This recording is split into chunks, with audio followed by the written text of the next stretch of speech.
નમસ્કાર.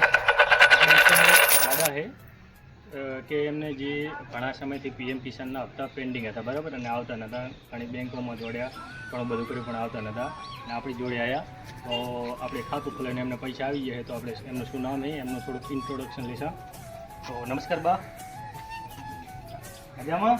મજા મજા. શું નામ તમારું? સોંડાભાઈ વેરસીભાઈ. સુંદાભાઈ વેરસીભાઈ. અને ગામ કયું? આ સરકારપુરા. સરકારપુરા. અને તાલુકો કયો લાગે? તાલુકો રાધનપુર, જિલ્લો પાટણ. જિલ્લો પાટણ. સરસ. તો બા તમારે કેટલા ટાઈમથી હપ્તા પેન્ડિંગ હતા? પેન્ડિંગ તો લગભગ 12 મહિના 1.5 વર્ષથી હતા. 1.5 વર્ષથી એમ ને. અને આવી ગયા એક જ ગાય? આ એક જ ગાય આવી ગયો. અને જે તમે અમારી અટલ પેમેન્ટ બેંકમાં ખાતું ખોલાવ્યું એના કેટલા સમય પછી આવી ગયા હતા? ઈ લગભગ 10-15 દાડામાં આવી ગયા. તરત જ આવી ગયા તરત હતા? જ. અને કેટલા હપ્તા આવ્યા હતા ટોટલ?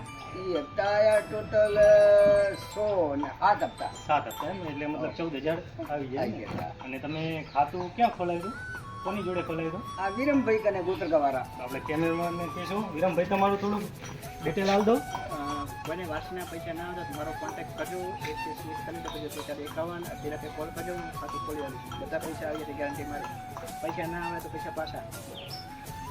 તો સરસ એ વિરમભાઈએ કોઈ પણ એરટેલ બાબતનું કોઈ કામકાજ હોય તો એમને કીધું, મને પણ તમે કહી શકો. મારો નંબર છે 9645462495. તો આપણે દાદાએ કિંમતી સમય આલ્યો. તો દાદા, આપણે જે ખાતું તમે ખોલાવ્યું તમારા પૈસા કમ્પ્લીટ આવી ગયા, બરાબર? તો બીજાને શું કહેવા માંગો? ખાતું ખોલાવવું પડે ને? હા, ખોલાવવું પડે. શું કેમ ના ખોલાવવું પડે?